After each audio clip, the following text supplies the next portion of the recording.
Today on Redneck Rescue, our situation is we've got a Jeep that got stuck down by the lake bottom. They were driving through some grass along the edge, and there happened to be some water in the grass, and they got stuck. Let's go check it out.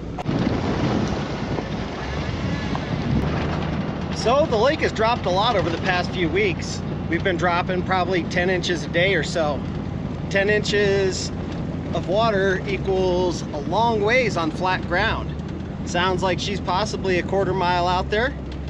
So we just did the Muck Boot Marathon and ran through this grass past that truck, and that's our vehicle stuck way out there.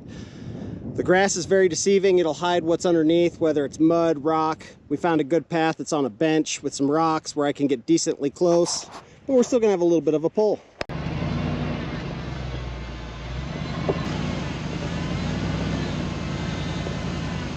So I went out and chose my indicators. I'm going right for the point on this mountain. I'm gonna put the front end even with the front of that bush. So we got Miranda set up with the winch foot. This transfers all the energy to the ground.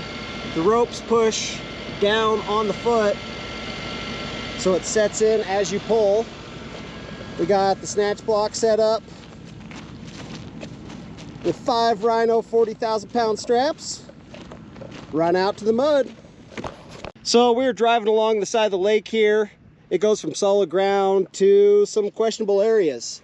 The grass kind of hides how gooey this is. Through the sunlight, you can kind of see through there. These trenches have nothing but water. We're axled out.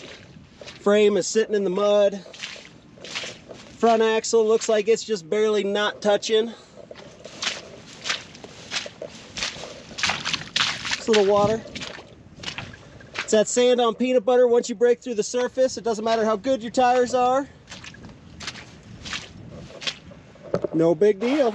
All right, so go ahead and fire up the Jeep. First, I have them start off in reverse with no throttle. I put tension on the vehicle with the winch, and then have them give a little bit of gas just to break some of that suction, and it starts to pop right up on top. Once the tires are on top of the surface, I don't have them hit the gas anymore, and I just pull them with the winch, because when you spin a tire, it breaks through the surface and starts to sink again. As the front tires come up to the rear holes, we do turn the tires a little bit to try to avoid most of the holes. Front tire's gonna go in the hole. That's fine, just straighten the tire out.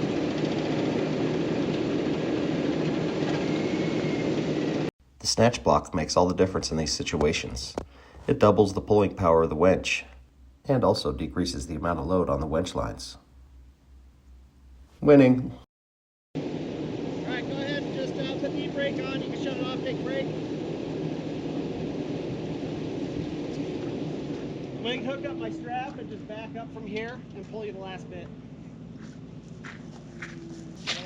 So this is about how deep your holes are. Here at Redneck Rescue, we call that moving in a positive direction. Here's the front holes, the back holes. Definitely got some gravel in the brakes. I have to clean that out. So we've got the Rhino kinetic strap set up. Going for the final pull. All right. So I've got the kinetic strap set up, and I'm gonna have you're gonna see me start to move. Have your clutch out with a little bit of pressure where it's kind of trying. Yep. And as soon as I hit the end of the strap, it's gonna yank you. Let it out and let it roll. Okay. Don't run the strap over. We'll stop when your Jeep gets back to where my truck is. Sounds good.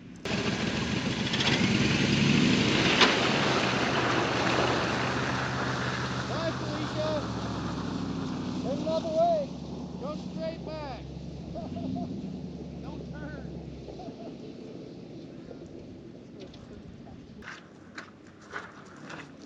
Winning. Here's one last look at our scene with the nice deep holes. You can tell it's still sunk in even when I pulled on it with the kinetic strap, but then rolled right on back. Now just back to town, that way somewhere. If you enjoyed today's episode of Redneck Rescue, go ahead and hit that like and subscribe button. We got other rescues coming down the line. Have fun out there. And look at it, look at that. Look at that nice sunset.